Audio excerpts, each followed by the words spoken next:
Welcome to Thursdays at 3 p.m. Eastern Standard Time. My name is Jessie Ott, the host of this podcast, which is all about beverage innovation. I talk with innovation pioneers from agriculture to glass.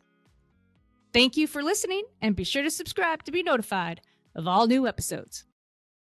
Hello, everybody, and welcome to Thursday. I am Jessie Ott, and I have Audarshia Townsend, Content Director, Supply Side Food and Beverage Journal. Welcome, Audarshia.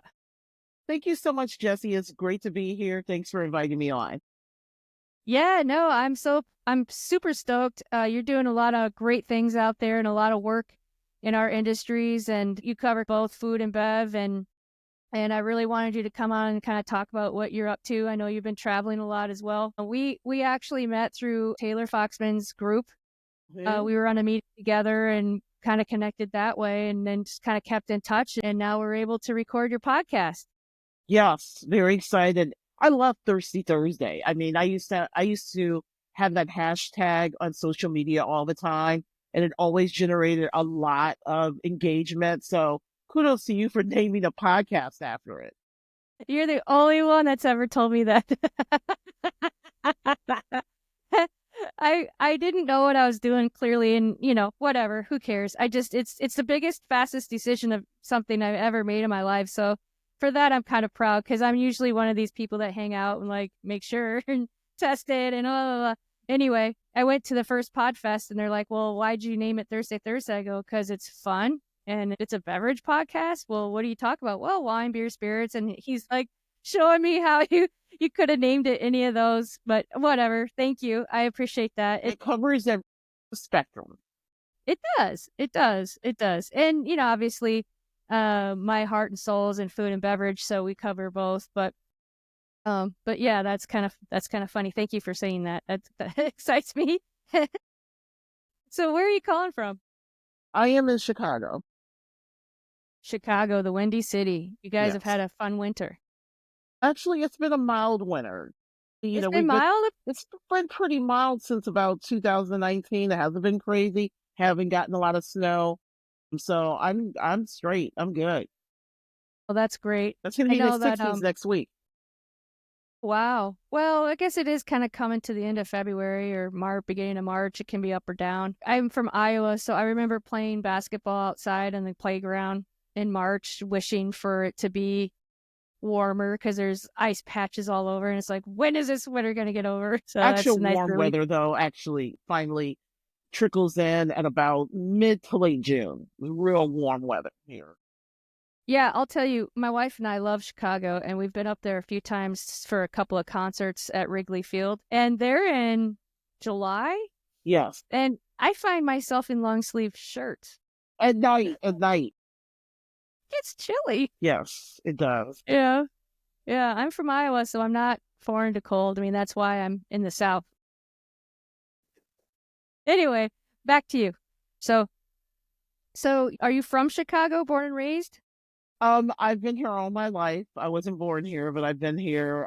This is my adopted city. I've been here since an infant, and I just love it. I mean, I feel so lucky to be here because it's such a great place when it comes to food and beverage, whether it's the restaurant scene or whether it's food and beverage development. It's just always growing, always something fantastic. So I'm definitely in the right place. And plus, it's easy to get from the coast, being right here in the middle, East Coast or West Coast.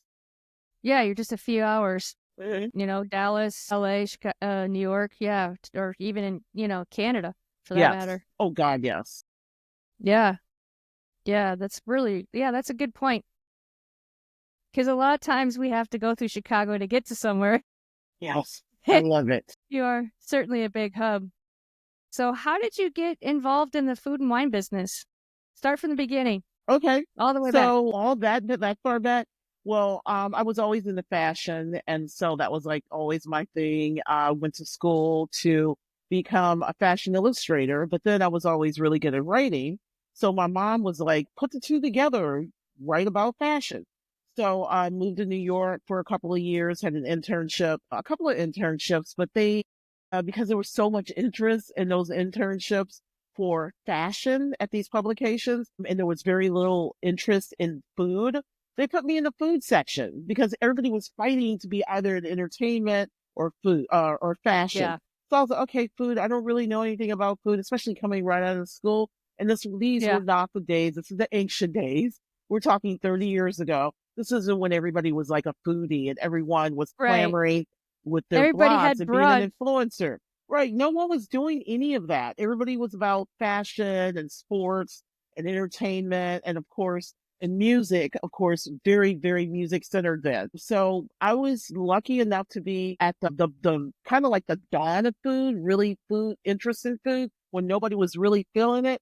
And so when I moved back to Chicago, people started hiring me to be either a copy editor, columnist, and then eventually writing just about food. And it was just always so interesting. There was always so much great history behind every dish, behind every beverage, behind every chef or sommelier or bartender, etc. And it just kept growing to where I am now. And it's like, I can't see myself doing anything else. Oh, I love that. So what was the first place you worked at and writing about food? You were in New York City? Yes, Essence Magazine. It is a magazine that targets Black women globally. And so my job was to write about chefs and restaurants, Black-owned restaurant chefs and the restaurateurs and even home chefs. People would send in recipes all the time. And my job was to fact check when people were fact checking before Google. Yes, we had to go into the test kitchen and test all those recipes because people making their little dishes at home and like trying to translate them to a magazine completely different. So that was my job there. And just, meeting just really interesting people who are interested in food, but on a completely different level than the people I interview today. Yeah. Yeah. Well, like you said, it was the building stages of what it is today. Yes. And so how long did you do that for? I did that in New York. I did that for a couple of years until I came back home, wrote for and edited the Chicago Defender, which was at the time, it was the longest running African American daily newspaper. I think it's only online now, but at the time it was coming out 5 days a week. And I was there for a year and a half before I went to the Chicago Tribune, where I really really got to write about music and food. And sometimes I would combine the two because that was the Nice. beginning of people calling it a Clubstaurant, or, it was the hybrid of the restaurant and the nightclub or the restaurant and the lounge. And so people were really trying to merge really great dishes with music and DJs or live music. And it just had this whole vibe. And so because the restaurant critic at the time at Chicago Tribune, he didn't want to go to these clubby clubstaurants or whatever. So he'd send me. And so I would learn stuff. He'd come sometime and he'd say, you need to look out for this. You need to look out for that. And I wasn't a critic, but it was more about the cultural experience, what's going on, what are the trends that you're seeing with the food, the beverages, the whole vibe. So I would just write about that whole thing. And so that continued after I left the Tribune, wrote for Playboy, wrote for Esquire. Can we back up for just a second? Yeah, absolutely. You used a term that I am not familiar with. What's that? Clubstaurant? Clubstaurants. We kind of coined it, a club and a cool. restaurant together. Yeah. So it's a hybrid. And all these places were doing this because the music was such a vibe in the late 90s, early 2000s. I was going to say, that's the time frame that I remember it. Everybody had a DJ and they would play like these really groovy, loungy music or house music. Deep Soul in Chicago is like, a place where all the DJs, a lot of people get their footing in becoming a DJ here. So you'd have the DJ playing like the really good music. It wasn't a place where everybody was dancing or anything like that. You're just like really vibing. We had dessert lounges, sushi lounges, and there was always a DJ. And so I'd write about the scene and the food.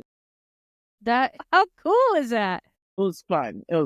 Yeah. And you were at the right age for that too. Yes, I was. Today I still go to those type of places. So that was the great thing about that is that everybody loves music and everybody has to eat. So you would always see a great range of people from, because most of those places are 21 and over. So you would see people on the younger side all the way up to senior citizens. So it was a great merging of cultures and different generations. And I always wrote about how those different generations and people with different ideas merge. I've always loved to write about the great diversity in Chicago. And that was the other thing. I would write about, what the Indian community was doing as far as nightlife and doing these clubstaurants, as well as Caribbean communities, African, as in Africa, like different West African and South African communities, what they were doing in Chicago and so forth. Well, that is cool. That is one thing, when I first got out of college and I moved to New York City, I read The Economist, and I just loved it because you learn so much about all the different cultures.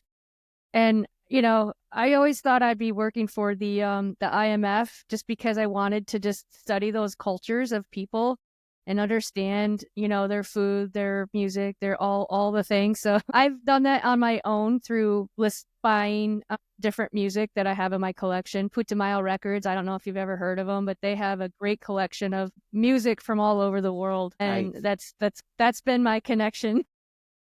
Music Small. and food, Yeah. they connect people the best. Yeah. 100%, especially in cultures where food is where the family meets, Yes.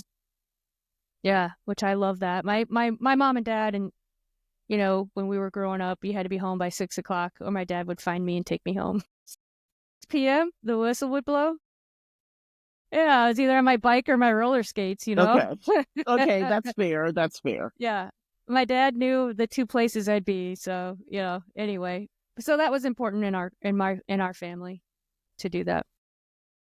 So what'd you switch to after that?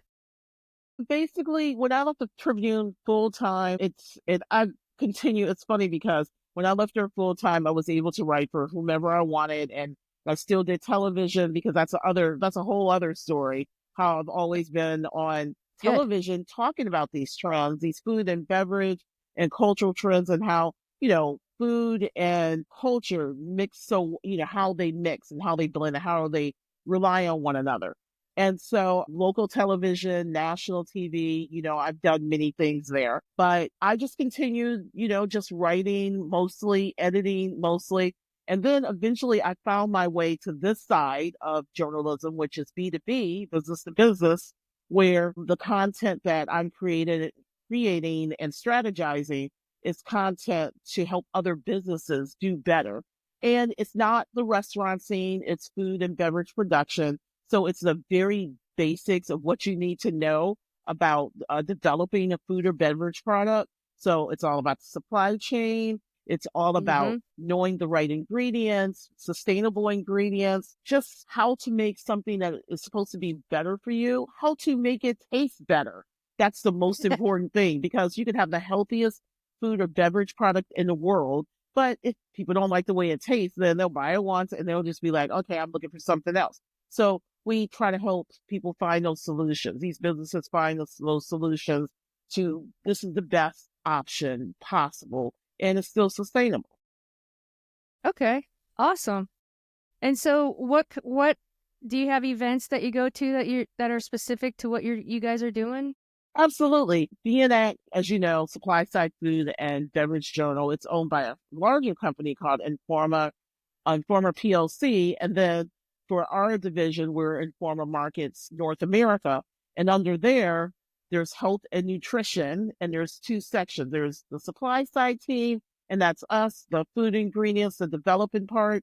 And then there's New Hope, which puts on one of the biggest brand shows in the country, and that's Expo West, which is in Anaheim, California, always in the spring. And then we always have the big show, the food ingredient show. That's one of the biggest ones in North America, and that's always in the fall. And that's Supply Side Global. And so those two shows are mandatory, so I'll definitely be there. But then outside of the scope of the company events, then there's the Fancy Food Show, which is always a good show. It's very brand focused. Then there's the Black Women in Food Summit, where Black women from all over the world who are in the food development, they're restaurateurs, they're journalists, they're just all throughout the food system. And they come together and think of solutions of how to amplify whatever they're doing. And that's always in the spring. And then there's an organic trade association event where everything's organic. And there's just so many events there. I feel like every year there's a new event springing up, or I'm just finding out about it. But Right. it's important. I feel like the mission for everyone is pretty much the same. that they just want to have better food out there. They want a better food system. They want to have diverse voices because it's not just one type of person putting out these products. They want everyone to be able to make some money out of it. Right. No, absolutely. Would you say that you guys are more focused on food, or is it pretty even split 50-50?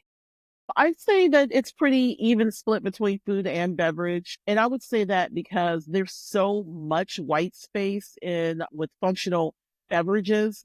I feel like every day there's someone sending me something about, oh, here's something you should consider writing about as far as the ingredient or, what's going on with non-dairy products that are drinkable, or the span is so wide for non-alcoholic beverages. That's a big one as well. And so I just feel like there's just so much white space there. But at the same time, with food, because so many people are on these GLP-1s and they're not eating as much, people are trying to come up with solution on finding nutrient dense food products that people who are on these GLP-1s will want to eat. And that's mostly snacks and Yeah. bars and those sorts of things. For people that are doing that, I am concerned they're not getting enough nutrition. So anything that they could get that's low-cal or whatever they might be able to eat. I mean, I guess in some senses, a lot of people do fasting. And even in that sense, I worry people aren't, getting enough nutrition. Well, that's why the beverage space is so wide open right now, because a lot of people would rather drink their calories because it doesn't feel as dense. So we cover that a lot about nutrient-dense beverages that they should be considering. They have a lot of nutrients in them that they should be help them with gut health and gut health, and as far as probiotics, the fiber, the protein that they really need. Because sometimes once that muscle's gone, it's gone in your body. Yeah. It's hard to recover. That's so funny you say that, because my best friend from Texas was just here for my birthday, and she comes every year for a week or so. We just have so much fun.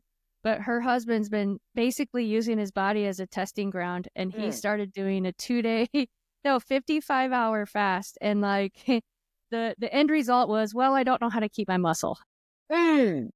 See? I mean, I'm learning through my V-Shred is that I don't eat enough protein. And protein helps, I guess, burn fat. I don't know. I'm learning through it, but I would rather eat and have enough nutrients and stay healthy and not get sick and all the things. But I know everybody has their own thing, and it's not a judgment on my part. It's just that's for me. I'm glad you brought that up because, illness is possible if you're not getting those correct nutrients, if you're not putting that in your body. I'm not a scientist or a doctor or a nutritionist or anything like that. But it just makes common sense. If you're not putting the right nutrients in your body, you're susceptible to illnesses. And so we try to find solutions all the time. We're talking to all these experts. We talk to those experts, the nutritionists, the food scientists, the food developers who have all sorts of studies, the consumer insights experts who have all sorts of studies on what's going on there.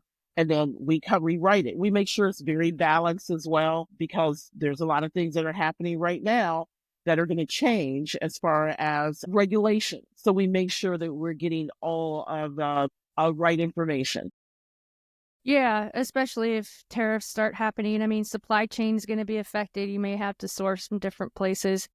Absolutely. Yeah, it is a concern. And, as we build our export business, obviously that's a concern we get as feedback, as 25% tariffs, that's kind of high. We just don't know. And it's like, okay, well, I get it. We'll be here. If we'll something see what changes. happens. Right. We'll see what happens. Yeah. Yeah, I think it's a negotiation tactic, and hopefully the two parties will come to some kind of conclusion where they both win somehow and we don't lose.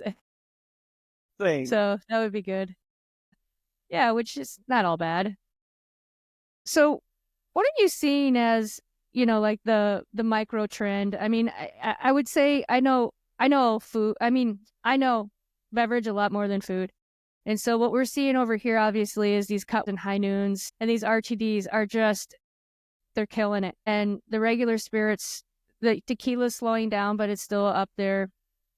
And, then you have all the THC, CBD kind of product. And then you have the better for you. And I really feel like those are 3 categories that are going to be just a regular part of our assortment. I 100% agree. Everything that you said, I 100% agree with. And I would add to that is that when you start talking about the better for you in non-alcoholic, ready-to-drink beverages, consumers are looking for less sodium and less sugar, but they're looking for alternative sugars like cane. They're looking for organic cane sugar and coconut sugars. They're not looking for the full-on sugars. They don't want artificial sweeteners either, but they want some sweetener. They want to have a nice experience when they're having this drinking this beverage. So they don't want any aftertaste, bitter taste, any weirdness. So they just want to drink and not even think about it. They just want to be like, okay, I'm having this beverage with my meal, or I'm having it before dinner or after dinner or what have you, or just drinking it. But they want that experience without even thinking about it. It just feels like a chore, or it feels like they're being forced. Like you were forced to drink medicine when you were a kid. They don't want it to taste medicinal. They want it to be a great experience. So the most important thing is that there's nothing artificial in them, is what I'm hearing from people. Okay. And I love that you talked about experience. That was my word for 2024. My wife and I went to a cocktail bar restaurant here in Lake Mary. It's new and kind of has that speakeasy, style to it in the bar. And I got a bathtub gin. And they literally brought out a little table with a little bathtub and a rubber ducky, and then they used foam for bubbles. And it was literally a drink served in a bathtub. And so that made such an impact on me. I'm like, that we giggled for 45 minutes. How did it taste, though?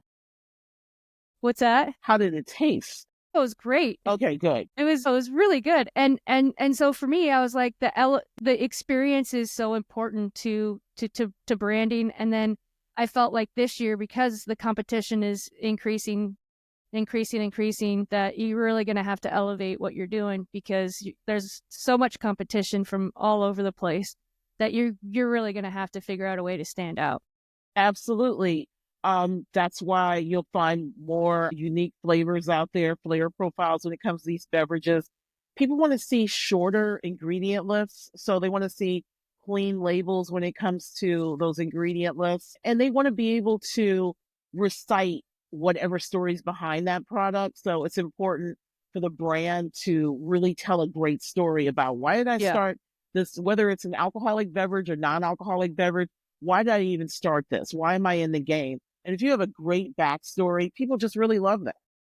Yeah, I'm finding that as well. It's all about the story. And I think a lot of that is propelled by Gen Z and Gen Y. They really love just the whole story and the meaning behind it. Because, when they are bombarded with everything all the time, everywhere, they want to have something real. They want to have a connection. And that makes you feel like you have a closer connection when you know the story behind it, instead of, okay, here's another option. So 100% agree. Yeah. So another thing that I'm seeing, I had one company on that's no longer in business, and it was literally the best premixed cocktail I've ever had. And it broke my heart. Well, and so I had another guest on, and his name, Ken McKenzie with Fresh Victor. He's launching, his podcast is launching this week. And the reason I like both of them so much is because they are using this process called cold processed. And it is a way to make the freshest, the most delicious drinks. Like when I opened up that cocktail and poured it, it was they were doing margaritas. It felt like it had just been mixed by a bartender. Wow. When I open up Fresh Victor, it tastes like a real pineapple juice, just so fresh. And, they have a mint one, which mint is so hard to do. Like, I've not tasted anything even close to that in an RTD. Not that the RTDs aren't good. I just feel like it's doing cold press cocktails is RTD 2.0. It's the next level. Do you know the process behind it? A little bit, not enough to go into it, unfortunately, but I can make that happen for you. But I think I would love your opinion. I mean, is anybody else doing this? Because I feel like that is such an opportunity. I feel like it's an opportunity too, and I want to look into it more. I'd like to look into it more because when you start talking about something tasting like fresh pineapple and mint, especially because I imagine that when you were saying that, when you crack open the can and then there's a fizz and then you sip it and you taste this burst of fresh mint. When I imagine that, and I'm imagining that coming out of a can, usually that taste is really artificial. Or It's so for them artificial. to duplicate that and being able to Yes.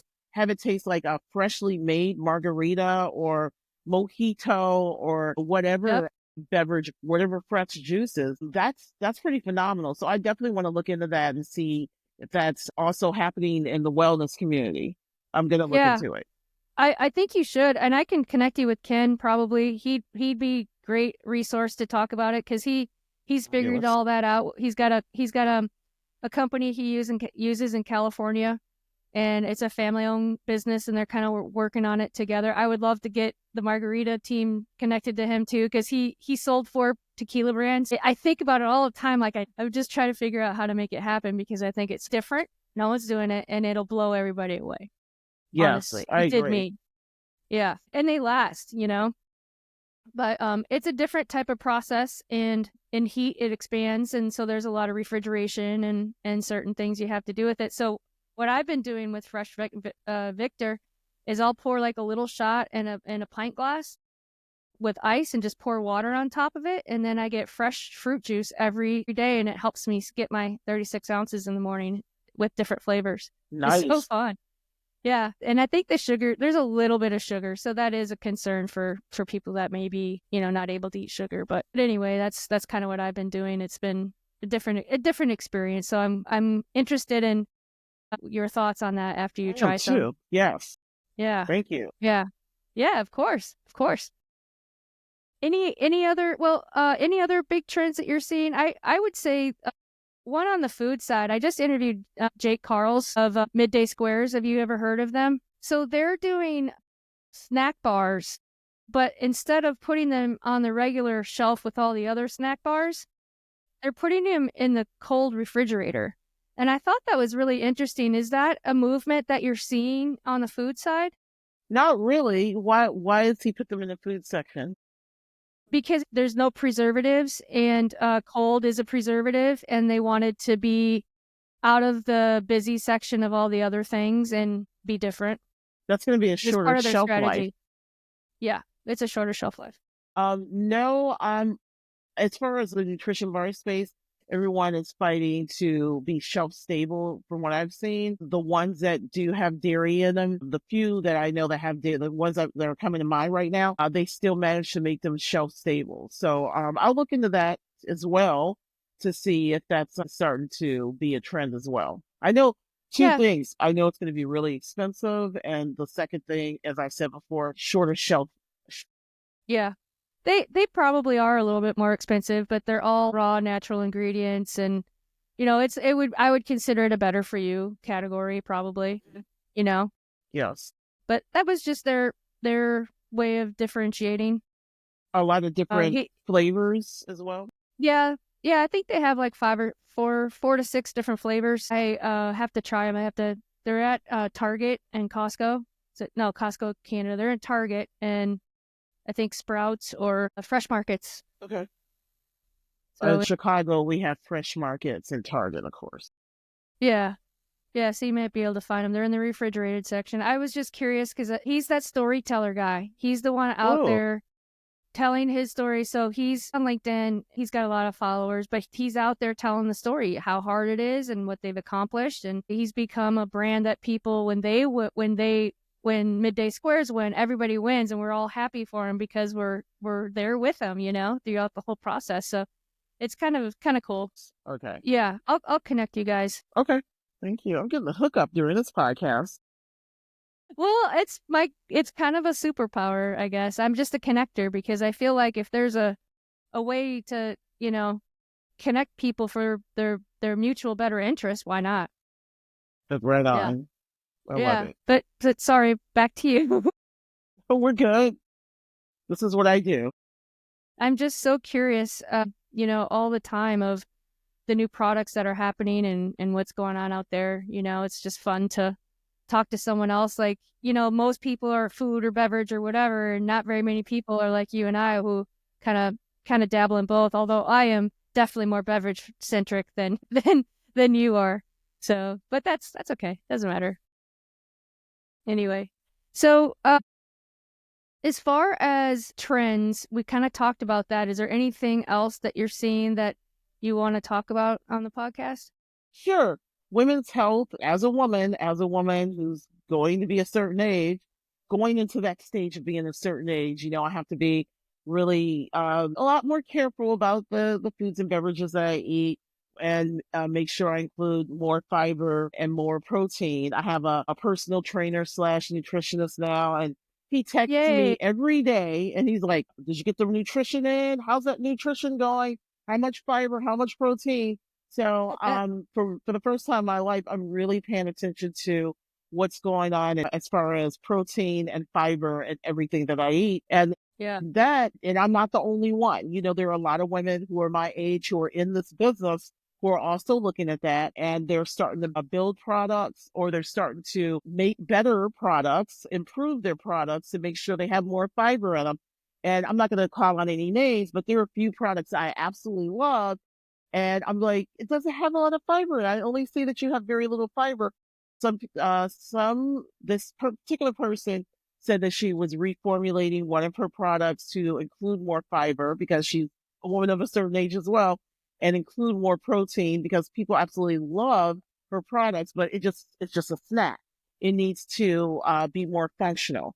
But I will call out this name, Jenny Britton of Jenny Splendid Ice Creams, which I absolutely love. I'm obsessed with her ice cream. She's come out with a line of nutrition bars.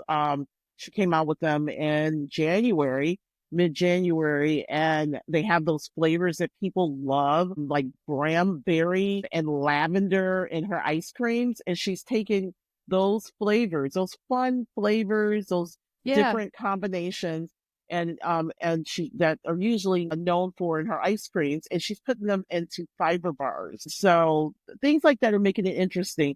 This is not the fiber and fiber bars that we remember from our grandparents and our parents. Right. Because I go to my mom's refrigerator, or I remember going to my grandmother's and like seeing all that fiber and stuff, and I'm just like, oh God, I'm not looking forward to those days when I have to eat that stuff. But now I look forward to eating, these nutrition bars that are out here, these beverages that are out here, all sorts of snacks, savory snacks, pretzels, crackers, a granola. They make them fun and tasty. Yeah. And that's not what was done. That's not what happened with my mom and grandmother. Today, I mean, I look forward to eating this stuff, and stuff. It's fun to eat, and it's gonna be better for my bones as I get older. So women's health, women's wellness. I love it. I love it so much. That's great. When you talked about fiber, I saw, and I don't remember where, and this is more protein side, but I don't know if it was Whole Foods or where it was a few months ago when we were in Dallas. They had chips made out of chicken. I saw that. I heard about those. Yeah, did you try we tried them. Yeah, I mean, they were okay. Really we didn't salty? buy them again.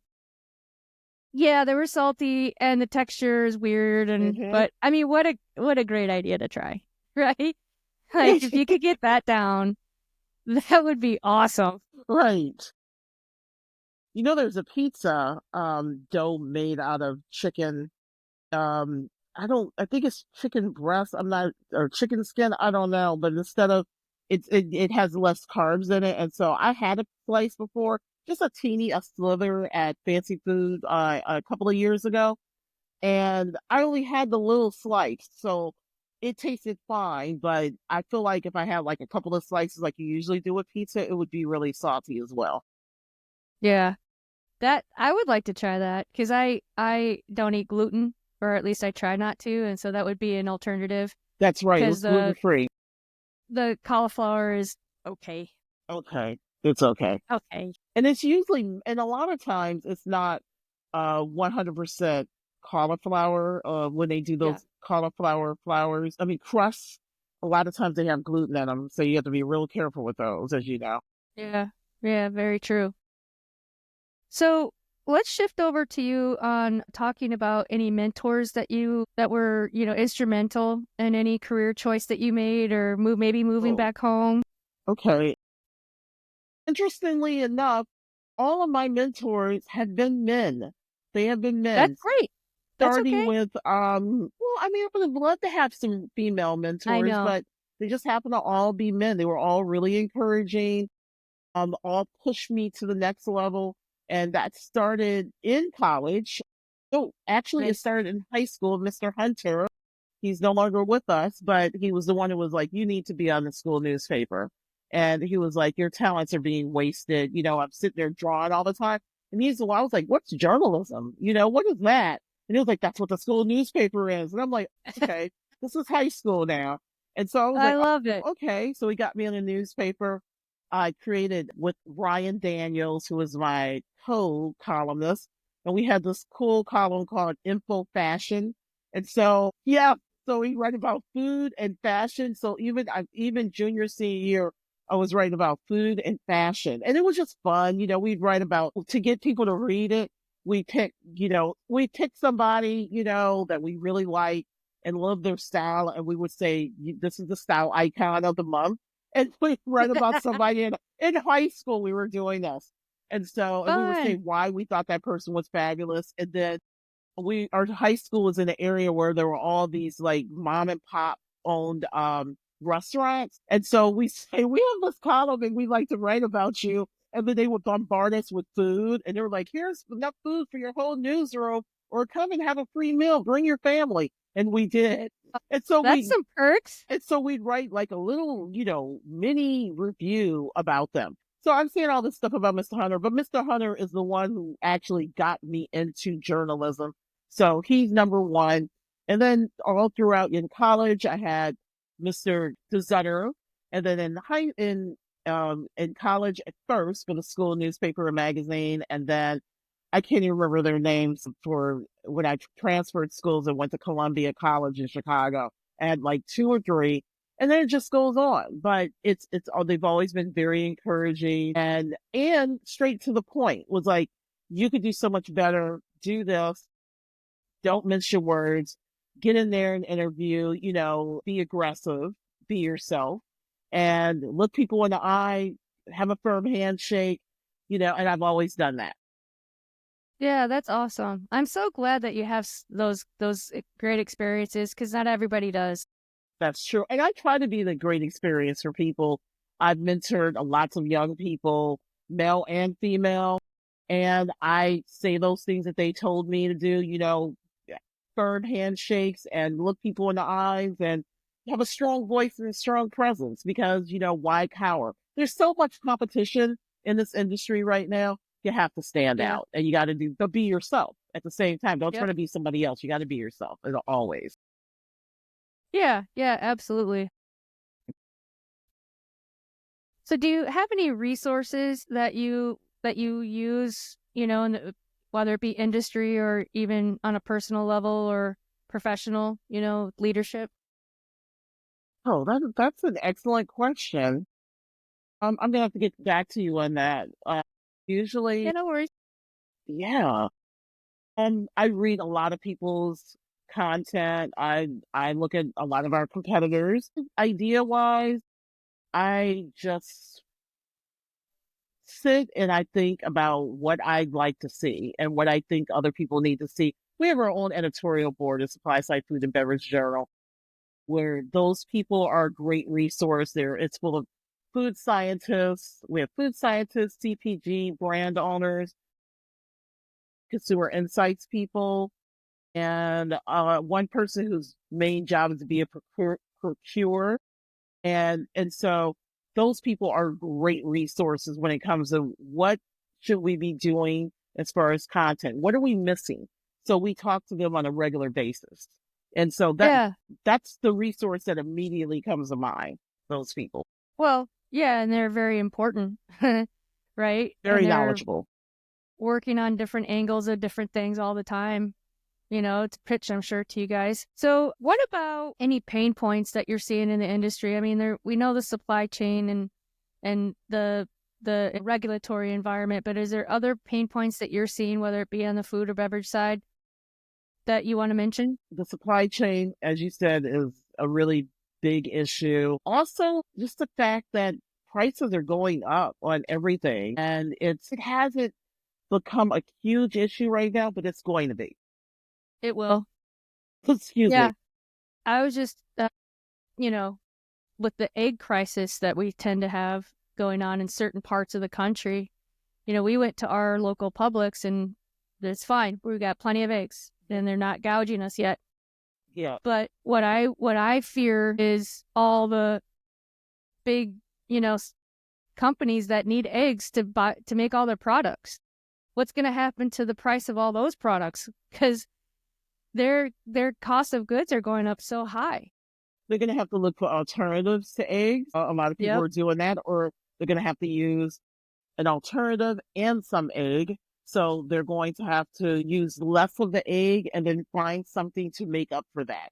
That's what food scientists do. They come up with those solutions to make it more sustainable and bring the price down too, so the price doesn't go carry on to the consumer. So I know for a fact that a lot of these companies are working on those solutions. Yeah, they're gonna have to act fast. From your position, then, do you have any insider information on when this egg crisis could be over? Be better? I don't see any end in sight. In fact, one of my editors sent me something yesterday. Yes, it was yesterday. She sent me something about this is continuing to be a crisis. That's interesting. Yes, just yesterday, she was recommending that that we talk to some of the people who have alternative egg solutions, and there are quite a few of them. And it's interesting because a lot of them are in the Middle East. A lot of startup companies are doing some really revolutionary stuff with egg alternatives.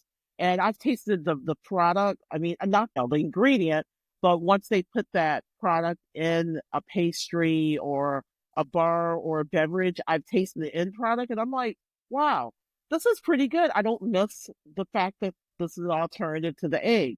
And so they also have to figure out how to make that cost, bring the cost down of the production of that product.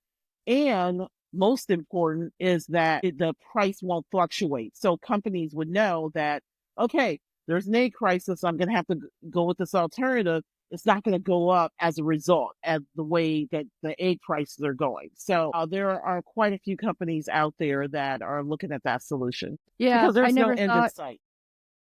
I never really thought we'd be here. Same. Like I said, there's a lot of things that are going on right now in this industry. Crazy. Yeah, you're right. That being said, what is your outlook in the next, 6 months to a year? Again, everything is up in the air. I look at things weekly to see. It just seems like something's happening every day that's affecting our industry, especially with I think 10,000 FDA employees were laid off within the last 2 weeks. USDA, there are a bunch of employees being let go. And then there are other people who federally are their jobs are in danger or will be in danger when it comes to the food system.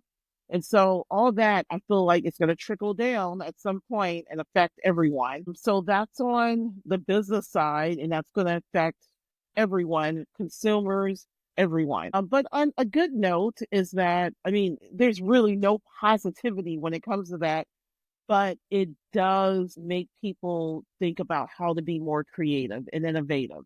And when people are stressed out in times like this, they do become creative.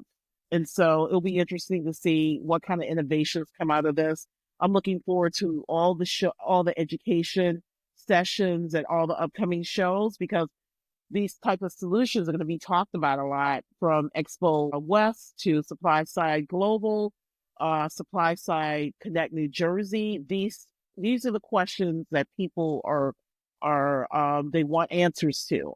We have a ton of webinars where we'll be talking about these issues, because we'll have experts talking about this, because people want to know in the industry what's going on. So we look to the experts. Okay, I love that.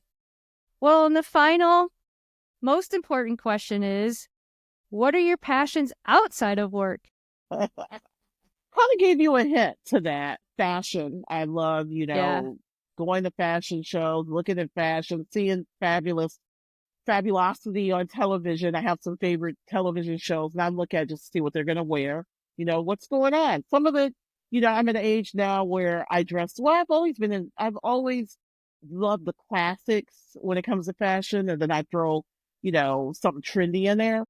But I always love looking at, what are the people wearing now, so I can put my spin on it. Because I'm not going to wear something like way out there, but I love Yeah. fashion and seeing just what they're going to do with it. And then there's music. I love music. I love house music and R&B and soul and funk. And so any concert that comes to Chicago and has a type of music, I try to go to. Or I'll travel. If they don't come to Chicago, I will go see, plan a trip around a great Plan a trip. restaurant or an awesome concert. I love that. Going back to the fashion piece, That breaks my heart. No, I haven't in like 20 something, 30 something years.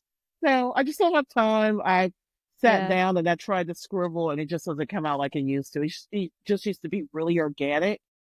Now when I try to do it, yeah, it feels forced. So I just yeah, write. I write and yeah. say I'm great at describing something. Well, maybe I it'll come back illustrate with my later. words. Yeah, exactly.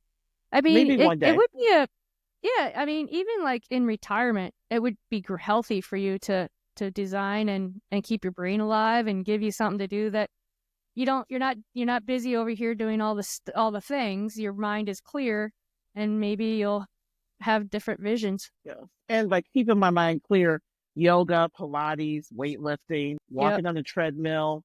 I love that. I mean, those Yep. just keep my mind clear. And plus, just laser focus and it makes you more disciplined. Yeah, it really does. Yeah, I'm glad you said that. We were just talking about that too, about how you just need to clear, get the toxins out, get your muscles going, Absolutely. and you just feel better. Feel better, look better. Yeah, yeah. We've been hitting it pretty hard this year, so What are you we're doing? trying. Well, we walk 2 to 3 miles a day, Nice. and or go to Hot Works, which is a Okay. hot sauna gym. It's isometric holds, and then we have a gym here in the garage, so I hit weights 2 to 3 Nice. days a week. Fabulous. And so I'm just got to get my diet. You seem really like hiring a nutritionist. That's awesome. I'm so happy you did that for yourself because I think it's important to learn because things are It's changing hard. so quickly. Yeah. It's really hard. Yeah. And also I forgot spin class. I have to take spin class. And I was taking before Victor, I was doing spin like 4 or 5 days a week and he was like, you can't do that. It's harder than your days. He said throw some weights in those days instead and walk on a treadmill more.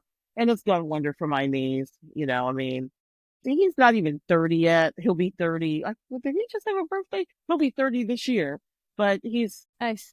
barely 30 and he's so good at what he does. I love him. He's awesome. And That's he's my guinea pig because, like I said, since he's a nutritionist, I'm always bringing him bars and nutrition bars and other snacks and all better for you, of course, and beverages just to get, like, what do you think, Victor? And he'll look at the nutrition panel and he'll say, too much of this, too little of this, too many calories. He'll toss it or he'll say, this is really good. He said, put that on the good list. So, yes, he's like my nice. little secret weapon. I love that. It's good to have some tools in the toolbox like that. Absolutely. Excellent. Yeah. That is so cool. When you're talking about fiber, so when I was writing down everything, and I need to do it again, and I will, fiber was something I noticed that I couldn't get close to. Mm. And what I discovered was artichokes are really high in fiber. Mm. And so at Costco, you can buy these giant jars Yeah. that are cut up artichokes that are in olive oil, and you just throw them on your salad. You don't even need any salad dressing or anything. I found that was kind of helpful. You like artichokes? I do. You Okay. don't? They're okay. I like you said that they're in olive oil, so that made it sound really good. Some people cook them and they're just a little too stringy, but if they're cooked Yeah, yeah, yeah. properly, then I'm all about it. And if you chop them up and put them in your salad, that's the perfect way to eat them as well. because they don't get on stream. But there are times when I love some artichokes. But like I said, it has to have the right flavor profile and right texture. Yeah. Well, the ones that are, at least that we buy, that are in the glass jars, they have a specific flavor profile to them. So there is a flavor that they, between the olive oil and like spices that or whatever. That sounds delicious. But that really helped. Yeah, that really helped my fiber needs. I should probably get those back in the rotation again. Yeah, I got to go grocery shopping this weekend. I'm gonna get some. I'm totally getting some artichokes and start putting them on my salad. Good idea. Thank you. Yeah, Thanks, Jessie. fresh Victor artichokes and midday squares. Midday squares, yeah. I'd love to know what your trainer would say about those. Me too. So when he comes, he's on vacation, living it up, his birthday vacation. And I've seen the stuff he's been eating and drinking. But again, he just made 30, so he can do whatever he wants. And he can do whatever he wants at that age. Whatever he wants. And he eats pizza. Sometimes he'll post burgers and martinis. But again, he knows what he can have, and he knows what I can have. So I will not follow his diet. Well, I love that you guys have that relationship. That makes it fun. Yes, he is fantastic. Yeah. It's just that I was judging his burger contest a few months ago, and I invited him to come, and he was just like, "Look at all these burgers, and there's an open bar too." And I was like, "Yeah, this is kind of what I do sometimes, Victor." He just looked at me, and he was just like, "Yeah." He gave me a look like, "Thank God I'm in your life." Oh, that's so cool. That is awesome. Well, I think we're at time here. I know we're having so much fun. Yes. But thank you so much for coming on, and we'll have to do this again. Absolutely. Or thank maybe you so do much. something. Yeah, maybe we'll figure out something we can do together in Thanks the industry. Thanks so much for having me, Jessie. This was awesome. You've fantastic. Oh, good. I'm glad you enjoyed it as much as I did, because you're amazing. I love it. You are. I love what Thank you're doing. you. Thank you. All right. Thank you so much. I'll let you get back to it. Take care.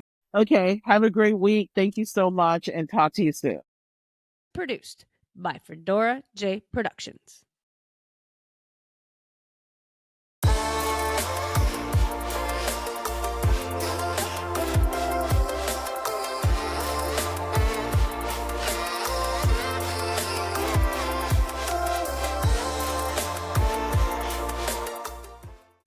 Tune in next Thursday and have a great week.